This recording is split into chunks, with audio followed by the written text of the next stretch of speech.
Salam sejahtera buat kita semua. Salam dalam kasih Tuhan kita Yesus Kristus. Salam sehat selalu. Tuhan Yesus memberkati. Puji Tuhan, hari ini kita akan melihat bersama-sama ada kuasa di dalam doa. Dan seperti biasanya, sebelum kita akan membaca, mendengarkan, dan merenungkan firman Tuhan dengan ayat-ayatnya, maka terlebih dahulu kita akan berdoa. Mari kita satu di dalam doa. Bapa di surga, Bapa yang kami panggil di dalam nama Tuhan Yesus Kristus, Engkau Tuhan kami, Juru Selamat kami. Hari ini hamba-Mu dan kami semua yang setia mengikuti channel YouTube ini sangat bersyukur dan berterima kasih, di mana atas penyertaan-Mu dan perlindungan-Mu kepada kami semua, sehingga kami ada sebagaimana kami ada sampai hari ini, sehat selalu dan diberkati Tuhan semua karena Tuhan. Dan di hari yang berbahagia ini kami akan membaca, mendengarkan dan merenungkan firman Tuhan.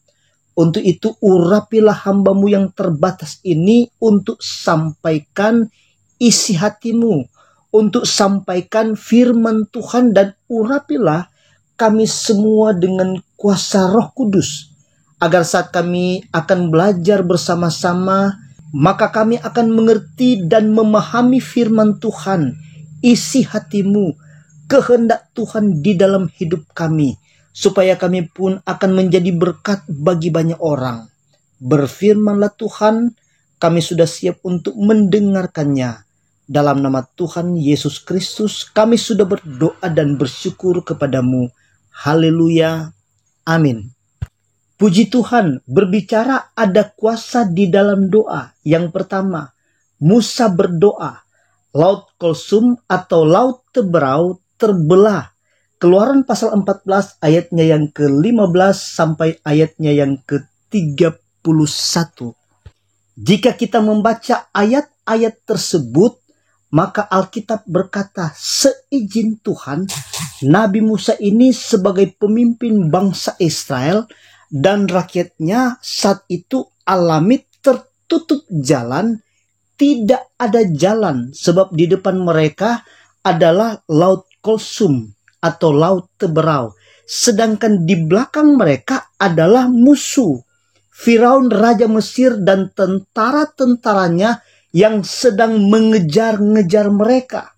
Dan dengan Musa berdoa, Alkitab tulis terjadilah ada kuasa di dalam doa. Keluaran pasal 14 ayatnya yang ke-22. Firman Tuhan berkata, demikianlah orang Israel berjalan dari tengah-tengah laut di tempat kering. Sedang di kiri dan di kanan mereka air itu sebagai tembok bagi mereka. Puji Tuhan, jadi melalui doa Musa, Laut Kulsum atau Laut Teberau terbelah, sehingga Musa dan rakyatnya berjalan di tanah kering. Yang kedua, Elia berdoa, api turun dari sorga. 1 Raja-Raja pasal 18 ayatnya yang ke-20 sampai ayatnya yang ke-39. Dalam kisah ini, Nabi Elia tinggal seorang diri sebagai nabi Tuhan, kemudian berhadapan dengan nabi-nabi Baal yang berjumlah kurang lebih 450 orang. Kita baca di dalam 1 Raja-Raja pasal 18 ayatnya yang ke-22. Firman Tuhan berkata, lalu Elia berkata kepada rakyat itu, hanya aku seorang diri yang tinggal sebagai nabi Tuhan. Padahal nabi-nabi Baal itu ada 450 orang banyaknya. Jadi Nabi Elia ini sekalipun hanya seorang diri sebagai nabi Tuhan, dengan beraninya ia menantang nabi-nabi Baal tersebut. Kita akan baca pada ayatnya yang ke-23.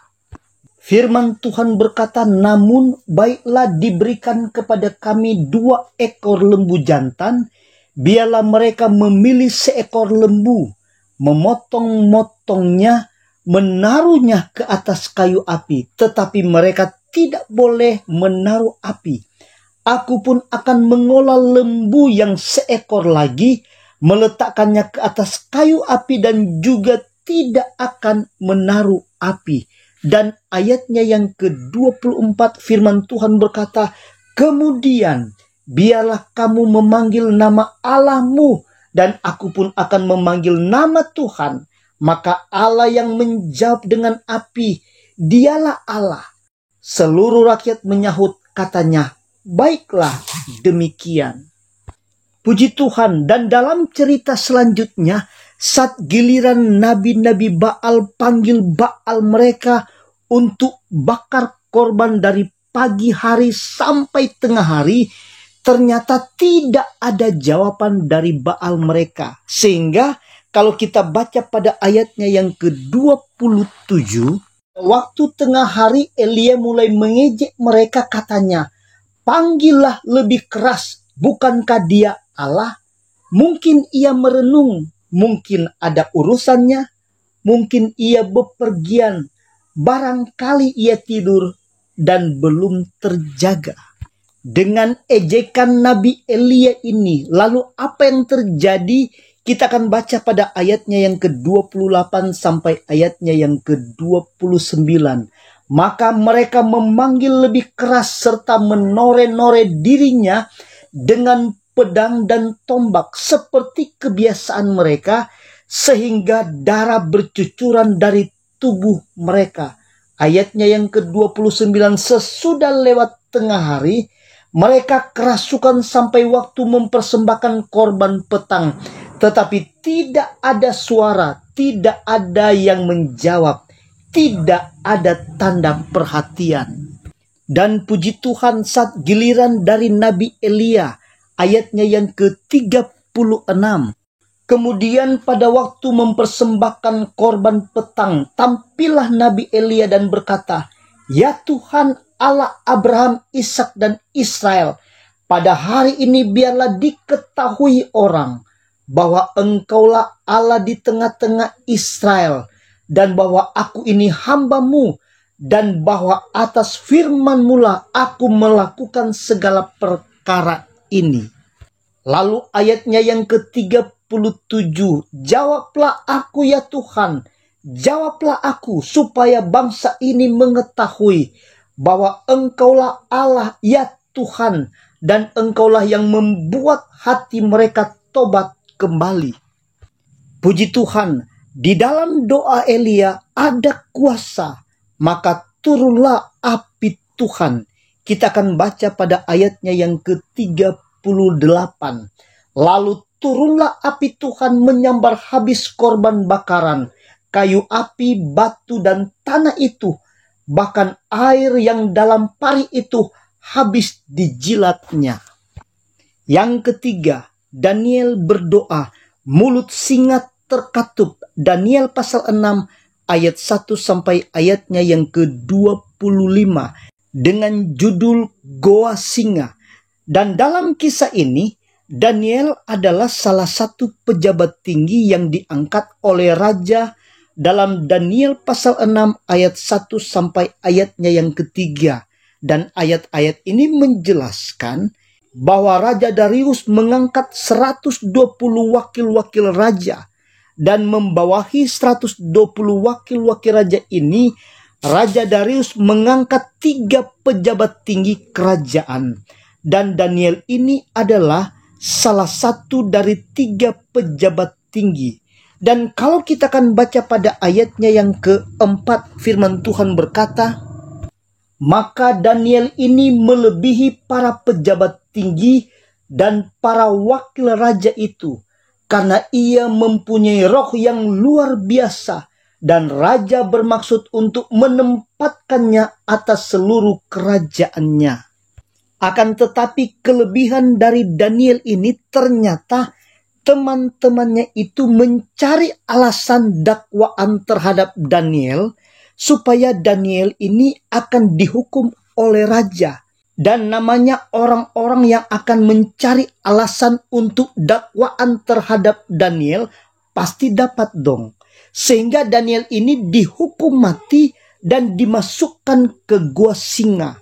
Dan dalam sejarah, semua yang dimasukkan ke gua singa alamatnya mati karena jadi santapan singa.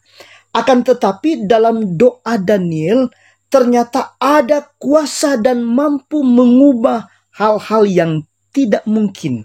Kita akan baca dalam Daniel pasal 6 ayatnya yang ke-20 sampai ayatnya yang ke-21. Firman Tuhan berkata, pagi-pagi sekali ketika fajar menyingsing, bangunlah raja dan pergi dengan buru-buru ke gua singa. Dan ketika ia sampai dekat gua itu, berserulah ia kepada Daniel dengan suara yang sayu. Berkatalah ia kepada Daniel, Daniel, hamba Allah yang hidup, Allahmu yang kau sembah dengan tekun, telah sanggupkah ia melepaskan engkau dari singa-singa itu? Lalu apa jawaban dari dalam gua singa itu? Ayatnya yang ke-22 dan ayatnya yang ke-23. Lalu kata Daniel kepada raja, ya raja, kekalah hidupmu. Allahku telah mengutus malaikatnya untuk mengatupkan mulut singa-singa itu, sehingga mereka tidak mengapa-apakan aku, karena ternyata aku tak bersalah di hadapannya. Tetapi juga terhadap tuanku ya raja, aku tidak melakukan kejahatan. Puji Tuhan. Dan yang keempat, Yesus berdoa, Lazarus sudah mati, bangkit. Yohanes pasal 11 ayat 1 sampai ayatnya yang ke-44 dengan judul Lazarus dibangkitkan. Dan kisah Lazarus dibangkitkan ini, Alkitab berkata, Lazarus ini tinggal di Betania dan mempunyai 2 orang adik perempuan, yaitu Maria dan Marta. Kemudian di dalam Yohanes pasal 11 ayatnya yang ketiga berkata, dan Lazarus yang sakit itu adalah saudaranya. Kedua perempuan itu mengirim kabar kepada Yesus, Tuhan, dia yang engkau kasihi sakit. Dan uniknya, sekalipun Lazarus ini dikasihi oleh Yesus, tapi saat Maria dan Marta mengirim kabar kepada Yesus supaya Yesus datang dan sembuhkan Lazarus, firman Tuhan berkata, Yesus sengaja tidak langsung datang. Kita akan baca Yohanes pasal 11 ayatnya yang ke-6. Namun setelah didengarnya bahwa Lazarus sakit, ia sengaja tinggal 2 hari lagi di tempat di mana ia berada. Sekali lagi Alkitab berkata, Yesus sengaja tinggal 2 hari lagi, tidak langsung datang, dan membuat Lazarus ini pun meninggal. Dan setibanya Yesus di Betania, Maria, adiknya Lazarus ini menjumpai Yesus dan berkata, ayatnya yang ke-32, setibanya Maria di tempat Yesus berada dan melihat dia, tersungkurlah ia di depan kakinya dan berkata kepadanya, Tuhan, sekiranya engkau ada di sini, saudaraku pasti tidak mati. Kemudian pada ayat-ayat selanjutnya menjelaskan Yesus pun pergi ke kuburan Lazarus. Kita akan baca pada ayatnya yang ke-38 dan 39. Maka masgula pula hati Yesus, lalu ia pergi ke kubur itu. Kubur itu adalah sebuah gua yang ditutup dengan batu. Kata Yesus, angkat batu itu. Marta, saudara orang yang meninggal itu, berkata kepadanya, Tuhan, ia sudah berbau sebab sudah 4 hari ia mati. Lalu apa jawab Yesus saat ia sengaja tidak langsung datang? Kita akan baca pada ayatnya yang ke-40. Jawab Yesus, bukankah sudah kukatakan kepadamu, jikalau engkau percaya, engkau akan melihat kemuliaan Allah? Puji Tuhan, ternyata tujuan Yesus adalah supaya kita akan melihat kemuliaan Allah. Dan dalam doa Yesus kita akan baca ayat 41 dan ayat 42. Maka mereka mengangkat batu itu. Lalu Yesus menengadah ke atas dan berkata, Bapa, aku mengucap syukur kepadamu karena engkau telah mendengarkan aku. Ayat 42, aku tahu bahwa engkau selalu mendengarkan aku, tetapi oleh karena orang banyak yang berdiri di sini mengelilingi aku mengatakannya supaya mereka percaya bahwa engkaulah yang telah mengutus aku. Puji Tuhan, terjadilah kuasa di dalam doa. Kita baca ayatnya yang ke-43. Dan sesudah berkata demikian, berserulah ia dengan suara keras, Lazarus, marilah keluar. Puji Tuhan, ternyata Lazarus yang sudah mati 4 hari, bangkit kembali. Demikianlah perenungan kita hari ini. Tuhan Yesus memberkati kita semua. Haleluya. Amin.